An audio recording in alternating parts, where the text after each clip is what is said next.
Gênesis capítulo 1, versículo 1 e 2. No princípio, Deus criou os céus e a terra. A terra era sem forma e vazia. A escuridão cobria as águas profundas. E o Espírito de Deus se movia sobre a superfície das águas. Eu estou lendo na NVT.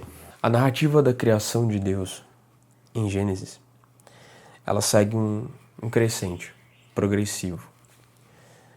E ao mesmo tempo ela é uma visão de recorte, porque ele fala de um princípio, você não sabe exatamente que princípio é, mas a gente entende que é o princípio no momento em que Deus desejou criar as coisas, no momento em que ele começou a criar as coisas, e aí começou a haver um certo tipo de tempo, uma certa noção de tempo, porque teve um princípio. Antes disso, não se fala muito sobre o que havia antes disso. A Bíblia fala de uma eternidade anterior, em que Deus já estava ali. Mas não se diz muito o que aconteceu, o que havia nesse momento. Então a gente tem um recorte. Havia o todo de uma existência sem princípio e sem fim, que é a existência de Deus. Em algum momento dessa existência, ele recortou e decidiu que a partir dali ele faria as coisas. E ele começou a criar as coisas. A Bíblia, ela é assim. Ela é uma narração de uma série de recortes. Tanto que quando ele vai continuar a narração, ele fala: Deus criou os céus e a terra. A terra era sem forma e vazia. Ele recortou. Percebe? Ele estava falando de um todo e houve um princípio. Recortou. A partir desse princípio, a gente vai falar. Depois ele falou de céus e terra. E ele recortou a terra para falar sobre a criação na terra. Eu gosto de entender céus e terra como sendo duas esferas diferentes de percepção. Uma que é reservada a Deus e aos seres celestiais e que a gente não tem acesso. E a outra a terra como sendo a totalidade das coisas criadas que a gente consegue observar e perceber. E quando o Gênesis continua a narração, ele fala de uma terra sem forma e vazia, com uma escuridão que cobria águas profundas e sobre o Espírito de Deus se movendo sobre essa superfície escura, essa superfície de águas escuras. E muitas pessoas comparam essa narrativa com mitos de criação de civilizações em que havia um caos e que esse caos foi organizado pela deidade criadora, pela divindade criadora, e esse caos organizado foi se tornando gradativamente os universos perceptíveis das suas histórias. Mas não é isso que Gênesis mostra, na minha perspectiva. Não havia um caos exatamente, havia uma matéria informe. Mas o Espírito Santo pairando sobre essa matéria informe, para mim é muito mais um artista olhando para a matéria-prima e imaginando e concebendo e intrepidamente se aproximando daquela coisa informe para poder dar forma para ela, para poder dar sentido para ela. O olhar do criativo que contempla aquilo que ele vai fazer naquilo que ainda não é. Eu gosto de ver Deus como esse ser intrépido no seu ato criacional, de que não teme a forma vazia, mas se aproxima dela. E quantas vezes nós olhamos para tarefas nossas que nós temos que fazer e nós temos medo de nos aproximar, ou coisas na nossa vida que precisam mudar, que precisam ser transformadas, ainda estão meio esparsas e caóticas, e a gente não consegue ter coragem de olhar para elas com esperança. Mas o Espírito Santo de Deus aqui não é assim. Ele viaja sobre a superfície escura, talvez contemplando já que ali haveria criação, que ali haveria no futuro uma raça inteligente que ele amaria e essa raça o amaria de volta. Eu acho muito bonito olhar para o Espírito Santo com essa perspectiva, porque a Bíblia não mostra para nós Deus domando o caos e Deus enfrentando como o Marduk enfrentou o monstro das águas na mitologia babilônica. Não, é muito mais assim, Deus é calmo e soberano sobre toda a criação. E ele viaja com o Espírito Santo navegando tranquilamente e voando sobre aquela superfície e vendo o que ele faria. Eu vejo Deus muito mais assim. Quando ele fez a criação, ele fez uma criação de uma matéria informe, mas ele olhou para essa matéria informe e viu esperança nela.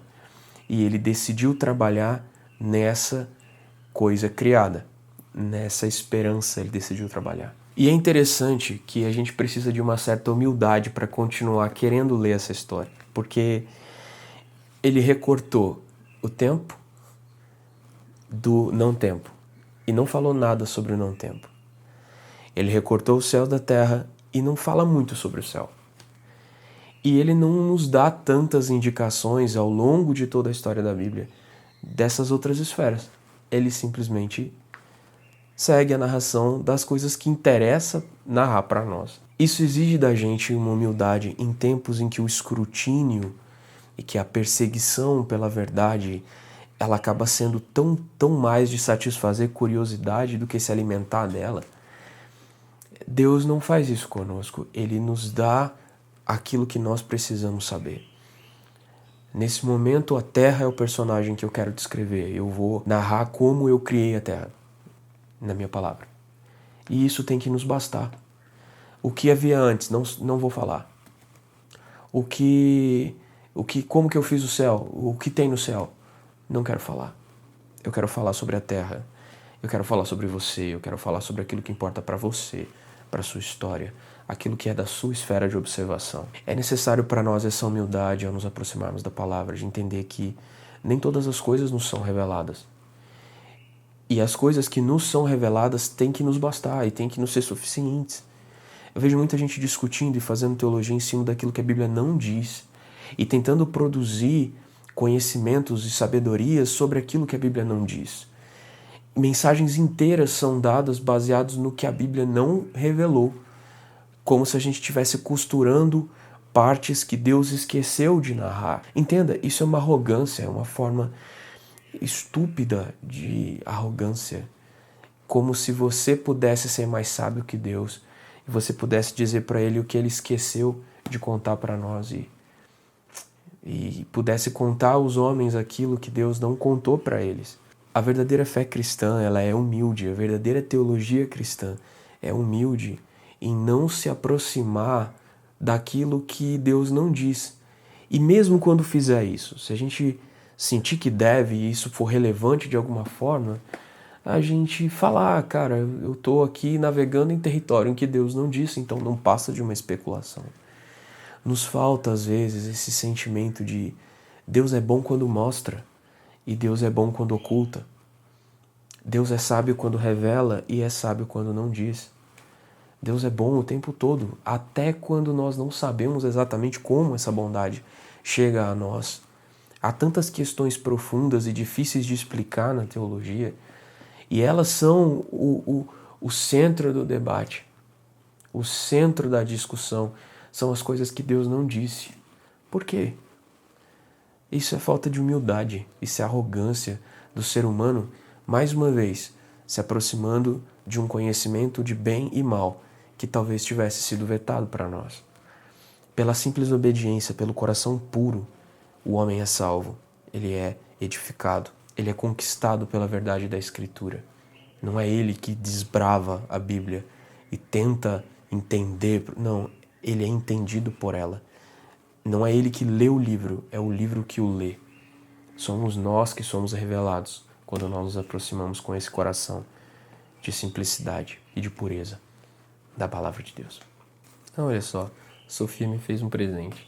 Então esse é o que nós vamos fazer, nos aproximar da palavra com humildade, reverência.